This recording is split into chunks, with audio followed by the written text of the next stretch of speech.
Le but de cette capsule est de vous renseigner et de vous proposer des stratégies afin de faciliter et d'améliorer l'exécution des activités quotidiennes. Nous vous démontrerons comment exécuter, étape par étape et de façon sécuritaire, chacune des activités. Des exercices vous seront proposés pour améliorer votre qualité de vie. Intégrez-les dans vos activités journalières. Enfin, certains conseils pratiques seront apportés autant pour la personne touchée que pour les proches aidants.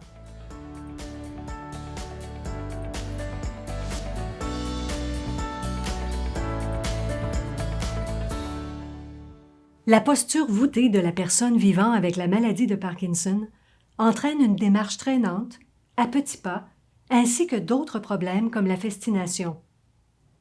La personne atteinte a la sensation de courir après son centre de gravité. Cette posture engendre également un blocage à la marche. La personne atteinte a la sensation que ses pieds restent collés au plancher et qu'il est incapable d'avancer. Plusieurs facteurs peuvent déclencher la festination et le blocage à la marche chez la personne atteinte. Par exemple, l'initiation à la marche, les passages étroits et les cadres de porte, ou encore à l'approche d'un objet comme une chaise ou un ascenseur. Les facteurs déclenchants peuvent aussi être les milieux encombrés, les changements de direction et les doubles tâches et distractions. D'autres facteurs comme le stress et l'anxiété sont aussi à prendre en considération.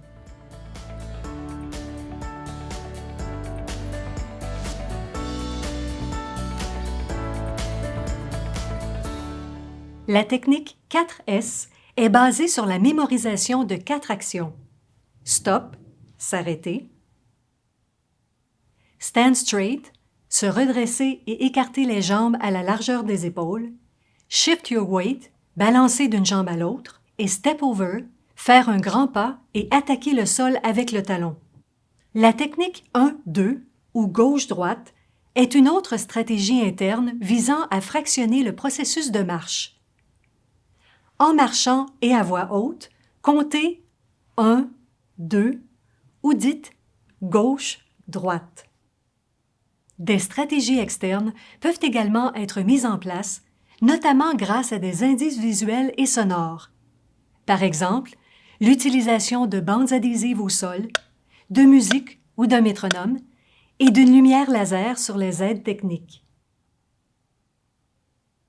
Les passages étroits et les cadres de porte peuvent représenter une difficulté particulière pour les personnes atteintes. Pour éviter le blocage à ces endroits, vous pouvez pratiquer la marche latérale, vous concentrer sur la marche en faisant de grands pas et attaquer le sol avec les talons, ou coller des bandes adhésives de couleurs contrastantes sur le plancher aux endroits problématiques. Pour éviter le blocage lors des virages, vous pouvez faire le virage en demi-cercle en utilisant des bandes adhésives au sol ou utiliser la stratégie du cadran. Tenez-vous debout, tournez vos pieds à 90 degrés dans le sens du virage, puis ramenez l'autre à côté. Approchez l'objet par le côté. Tournez-vous selon la stratégie du cadran. Il est possible d'utiliser au besoin des bandes adhésives au sol. Puis reculez et assurez-vous que vos mollets touchent à l'objet avant de vous asseoir.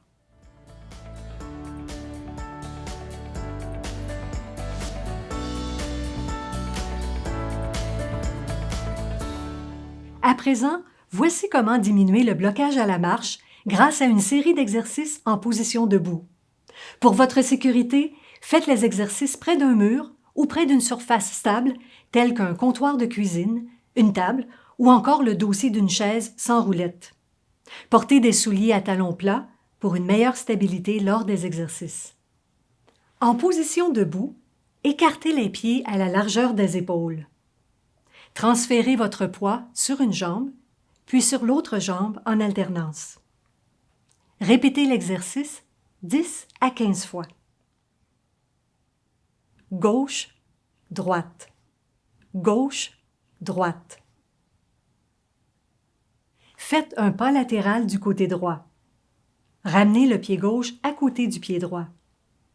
Continuez en faisant 5 à 10 pas latéraux.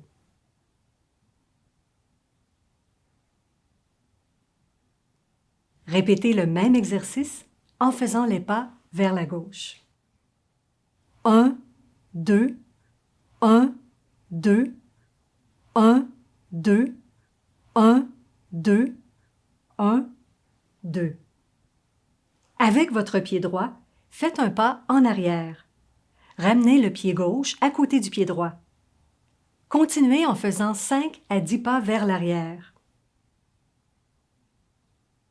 1, 2, 1, 2, 1, 2, 1, 2.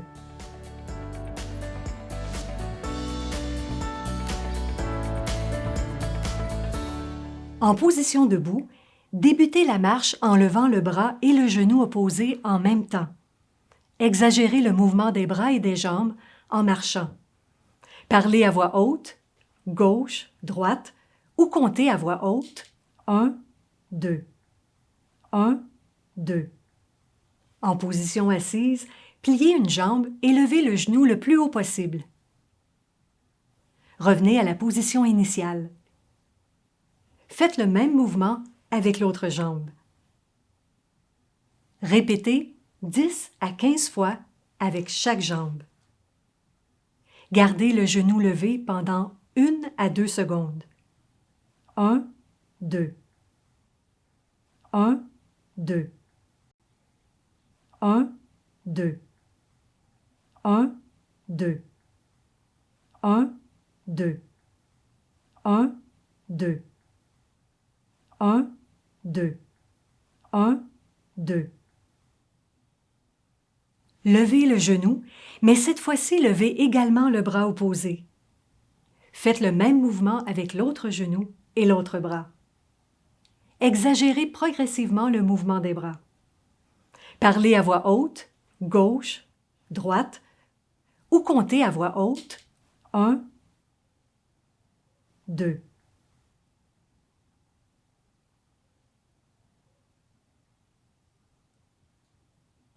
En position assise, placez les mains de chaque côté de la chaise. Avancez les fesses sur le bord de la chaise en faisant le transfert du poids d'une fesse à l'autre.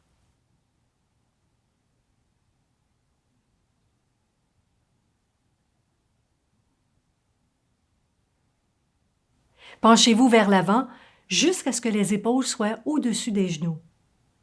Glissez un ou les deux pieds sous la chaise. Poussez avec les pieds et levez-vous. Répétez 5 à 10 fois. Avancez les fesses sur le bord de la chaise en faisant le transfert du poids d'une fesse à l'autre.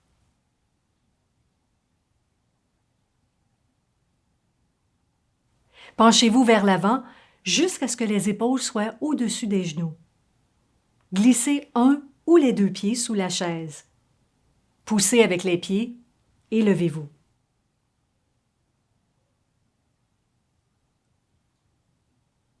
Avancez les fesses sur le bord de la chaise en faisant le transfert du poids d'une fesse à l'autre.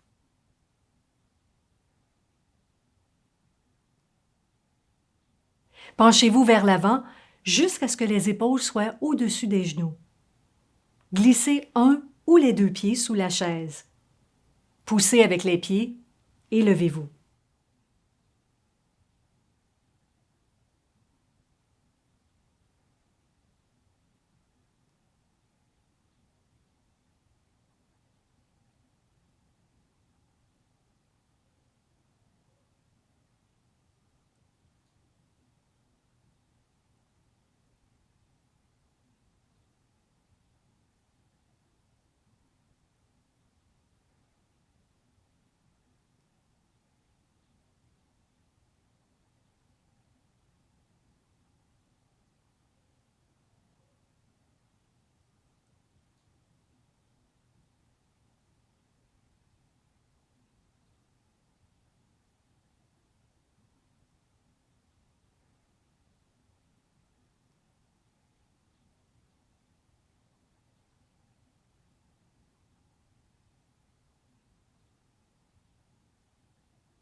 Pour la personne vivant avec la maladie de Parkinson, il s'agit de reconnaître le problème, soit le blocage ou la fascination, et d'agir en conséquence.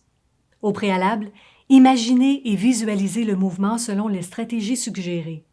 Effectuez des répétitions mentales ou à voix haute, des étapes et des techniques. Évitez de faire d'autres activités durant la marche. Restez concentré à lever les jambes et faire des grands pas, soit l'attaque talon-sol. Pour éviter le blocage lors des virages, faites des virages en demi-cercle ou selon la stratégie du cadran. Tournez à droite selon les repères, midi, 3 heures, 6 heures et 9 heures.